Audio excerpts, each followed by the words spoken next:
मुझे आईएमसी पता नहीं थी, लेकिन मेरे लिए आईएमसी जो प्लान हुई थी ना, पहले से प्लान हुई थी 1 साल से। मैं इस सिस्टम को जानती नहीं थी। मैंने तुलसी पिया, कोरोना में मैं क्वारंटाइन थी, 8-10 दिन तुलसी पिया। उसके बाद मुझे तुलसी का रिजल्ट आया। रिजल्ट मतलब मेरे बेटे को थोड़ा सा प्रॉब्लम था टॉन्सिल का, तो डॉक्टर ने उसका बहुत सारा इशू बनाया था कि उसका ऑपरेशन करना पड़ेगा 14 साल के बाद। उसका रजिस्टर पावर नहीं बढ़ता था गले में से, तो हमने उसके लिए बहुत खर्चा किया था और चालू था हमारा खर्चा। लेकिन तुलसी के 10 दिन डर के मारे तुलसी पी थी, शौक से नहीं पी थी, क्योंकि उसमें स्मेल आता था।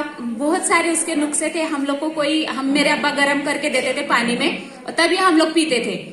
लेकिन मुझे तब पता चला एक 10-11 दिन से कि मेरे बेटे को रेनी सीजन था, इसका जून जुलाई का महीना चल रहा था, फिर भी मेरे बेटे को सर्दी नहीं, बुखार नहीं, कुछ नहीं।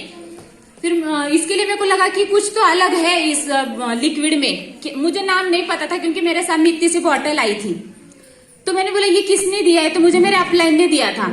तभी मुझे नहीं पता था कि ये मेरे अपलाइन है। आज मैं उनको बहुत मानती हूँ, क्योंकि उन्होंने मुझे इस लाइन में पैदा किया है, जन्म ये उनका है।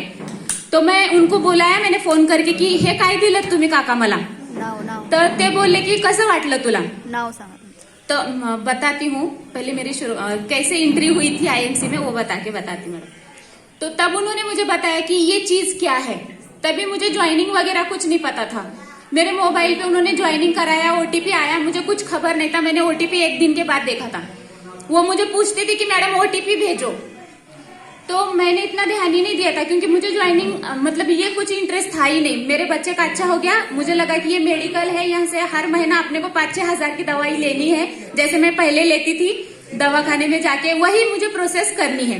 लेकिन फिर मेरे हस्बैंड ने मुझे समझाया कि ये ऐसे ऐसे काम है, और फिर मेरे अब्बा ने मुझे बोला कि बेटा ये काम है, तुमको करना है। तब मैंने आईएमसी में इंटरेस्ट लिया। और मेरी अच्छी वाली जिन्होंने मुझे आईएमसी में जन्म दिया, वो वाली मेरे अपलाइन है पवन क्षीरसागर, जो रिटायर्ड मिलिट्री मैन है। और उसके बाद मेरी फर्स्ट मीटिंग हुई थी कि आईएमसी क्या है, सिस्टम क्या है आईएमसी का, जिन्होंने मुझे बताया था।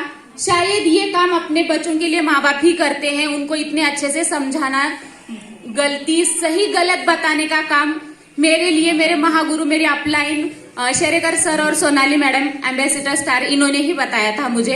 इनके लिए जबरदस्त एक बार ताली होनी चाहिए, क्योंकि